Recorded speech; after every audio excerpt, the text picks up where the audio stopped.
Budget 2013 ಎಲ್ಲರ ನಿರೀಕ್ಷೆ ಇದರ ಮೇಲೆ ಇದೆ. ಪ್ರತಿಯೊಂದು ಕ್ಷೇತ್ರವೂ ತನ್ನದೇ ಆದಂತಹ ನಿರೀಕ್ಷೆಗಳಿದೆ. ಮುಖ್ಯವಾಗಿ ದೇಶದ ಬೆನ್ನೆಲುಬು ಕೃಷಿ ಕ್ಷೇತ್ರದಲ್ಲಿ ಯಾವೆಲ್ಲ ರೀತಿಯಾದಂತಹ ನಿರೀಕ್ಷೆಗಳಿವೆ ಬನ್ನಿ ನೋಡೋಣ.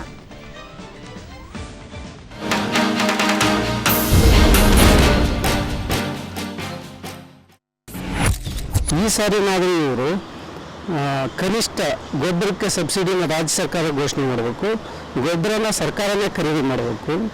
ಆಮೇಲೆ ನೀರ ನೀತಿನ ರೂಪಿಸಿಲ್ಲ ಸರಿಯಾಗಿ, ಅದನ್ನೊಂದು ಮಾಡಬೇಕಾಗುತ್ತೆ. ಆಮೇಲೆ ವಿದ್ಯುತ್ ವಿಚಾರದಲ್ಲಿ ಕೂಡ ಅಷ್ಟೇ. ಇವತ್ತು ನೋಡಿ ಬೆಂಗಳೂರಿನಲ್ಲಿ ಯಾವುದೇ ಸಮಸ್ಯೆ ಇಲ್ಲ, ಇಂಡಸ್ಟ್ರಿಗಳಿಗೆ ಯಾವುದೇ ಸಮಸ್ಯೆ ಇಲ್ಲ, ಕೃಷಿ ಪಂಪ್ ಸೆಟ್ಗಳಿಗೆ ಮಾತ್ರ ಇವರು ಸಮಸ್ಯೆ ಮಾಡ್ಕೊಂಡು ಹೇಳಿದಷ್ಟು ಸಮಯನೂ ಅವರು ವಿದ್ಯುತ್ ಕೊಡ್ತಾ ಇಲ್ಲ. ಹೈದರಾಬಾದ್ ಕರ್ನಾಟಕ ಪ್ರದೇಶ ಕೃಷಿ ಆಧಾರಿತ, ಸುಮಾರು 70ರಿಂದ 75 ಜನಸಂಖ್ಯೆ ಈ ಭಾಗದವರು ಏನದಲ್ಲ ಕೃಷಿ ಮೇಲೆ ಅವಲಂಬಿತವಾದಂಥರು. ಈ ಭಾಗದ ಏನು ನೀರಾವರಿ ಪ್ರಾಜೆಕ್ಟ್ಗಳೇನೆ ನೆನೆಗುದಿಗಂತ ಬಿದ್ದಂಥ ನೀರಾವರಿ ಪ್ರಾಜೆಕ್ಟ್ಗಳು ಏನದಲ್ಲ ಈ ಒಂದು 13-14 ಬಜೆಟ್ನಲ್ಲಿ ಏನೋ ಪೂರ್ತಿಗೊಳ್ಳಲು ಎಷ್ಟು ದುಡ್ಡು ಬೇಕಾಗುತ್ತೆ ಅಷ್ಟು ದುಡ್ಡು ಏನದಲ್ಲ ಸರ್ಕಾರ ಬಿಡುಗಡೆ ಮಾಡಬೇಕು. ಇನ್ನು ಎರಡನೇದಾಗಿ ರೈತ ಸಮುದಾಯ, ಹೈದರಾಬಾದ್ ಕರ್ನಾಟಕ ರೈತ ಸಮುದಾಯ ಏನು ನಿರೀಕ್ಷೆ ಮಾಡ್ತದೆ ಅಂತಂದರೆ, ಮುಖ್ಯವಾಗಿ ಹೈದರಾಬಾದ್ ಕರ್ನಾಟಕದ ಅನ್ನದಾತ ಏನಿದ್ರೆ ಅವನೇ ಅನಿಗಡಿ ಆಗಿದ್ದಾನೆ. ಪೌಷ್ಟಿಕಾಹಾರದ ಕೊರತೆ ತುಂಬ ಆಗಿದೆ. ಸೊ ಇದಕ್ಕೆ ಮುಖ್ಯವಾದಂಥ ತೊಂದರೆ ಬಂದಿರೋದಂದ್ರೆ ಈ ಪ್ರದೇಶದ ಮುಖ್ಯ ಬೆಳೆಗಳಿಗೇನಿದಾವೆ ಮಾರ್ಕೆಟ್ ಇಲ್ಲ ಅನ್ನಂಗಾಗಿದೆ. ಮಕ್ಕಳಿಗೆ ತಿನ್ನೋಕೆ ಆಹಾರದ ಕೊರತೆ ಎಷ್ಟಿದೆ, ಆದಾಯ ಕಡಿಮೆ ಆಗಿದೆ. ನಿಮ್ಮ ಗಮನಕ್ಕೆ ತರ್ತಾ ಇದ್ದೀನಿ, 43,000 ರೂಪಾಯಿ ತಲಾ ಆದಾಯ ಕರ್ನಾಟಕ ರಾಜ್ಯದ ಪ್ರತಿಯೊಬ್ಬರು ತಲಾ ಆದಾಯ 43,000 ರೂಪಾಯಿ ಇದೆ. ರೈತರ ಆದಾಯ 15,690 ಇದೆ.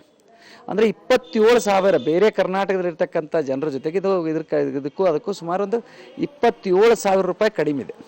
ರೈತರ ಹಿತ ಕಾಪಾಡೋದ್ರಲ್ಲಿ ವಿಫಲ ಆಗಿದೆ. 4 ಕೃಷಿ ಬಜೆಟ್ ಮಾಡಿದ್ರು 1 ರೂಪಾಯಿ ರೈತರ ಆದಾಯ ಹೆಚ್ಚಾಗಲಿಲ್ಲ.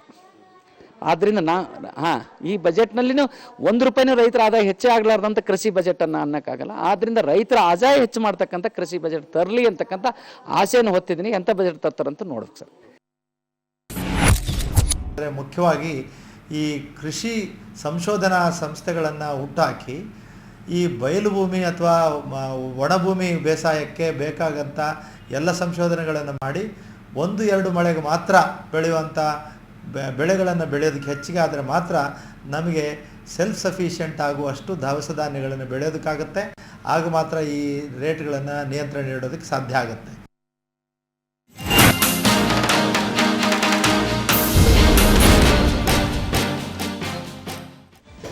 ಓಕೆ, ಕೃಷಿ ಕ್ಷೇತ್ರದ ನಿರೀಕ್ಷೆಗಳು ಏನು ಅನ್ನೋದನ್ನ ನಾವೀಗಾಗಲೇ ನೋಡಿದ್ದೀವಿ. ಆದರೆ ಈಗ ಪ್ರಸ್ತುತ ಸಮಸ್ಯೆ ಅಂದರೆ ಕಾವೇರಿ ಸಮಸ್ಯೆ, ಜೊತೆಗೆ ಹಲವಾರು ನೀರಾವರಿ ಯೋಜನೆಗಳು ನೆನೆಗುದಿಗೆ ಬಿದ್ದಿವೆ ಅಂತ ಎಲ್ಲರೂ ಆಕ್ರೋಶ ವ್ಯಕ್ತಪಡಿಸ್ತಾ ಇದ್ದಾರೆ. ಹಾಗಾದ್ರೆ ನೀರಾವರಿ ಯೋಜನೆ ಬಗ್ಗೆ ಏನೆಲ್ಲ ನಿರೀಕ್ಷೆಗಳಿವೆ ಬನ್ನಿ ತಿಳಿಯೋಣ.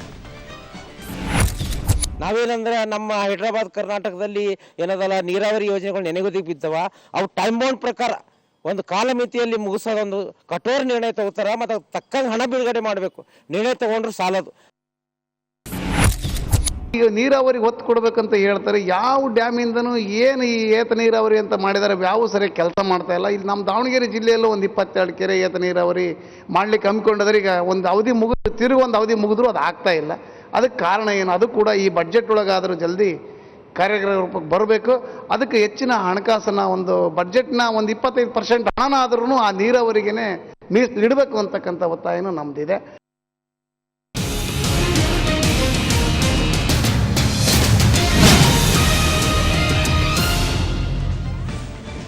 ಬೆಟ್ಟದಷ್ಟು ನಿರೀಕ್ಷೆಗಳಿವೆ. ಅದು ಸರ್ಕಾರದ ಕೊನೆಯ ಬಜೆಟ್, ಹಾಗಾಗಿ ನಿರೀಕ್ಷೆಗಳ ಮಹಾಪೂರಾನೇ ಇದೆ. ಇದ್ರ ಬಗ್ಗೆ ನಮ್ಮ ಜೊತೆ ಮಾತಾಡೋದಕ್ಕೆ MLC ಆಗಿರುವಂತಹ ರಘುನಾಥ್ ಮಲ್ಕಾಪುರಿ ಅವರಿದ್ದಾರೆ. ಸರ್, ಕಾರ್ಯಕ್ರಮಕ್ಕೆ ಸ್ವಾಗತ. ಹಾಗೂ JDSನ ಮುಖಂಡರಾಗಿರುವಂತಹ ಬಸನಗೌಡ ಪಾಟೀಲ್ ಯತ್ನಾಳ್ ಅವರು ನಮ್ಮ ಜೊತೆ ಇದ್ದಾರೆ. ಬಸನಗೌಡ ಅವರೇ, ಕಾರ್ಯಕ್ರಮಕ್ಕೆ ಸ್ವಾಗತ. ನಮಸ್ಕಾರ.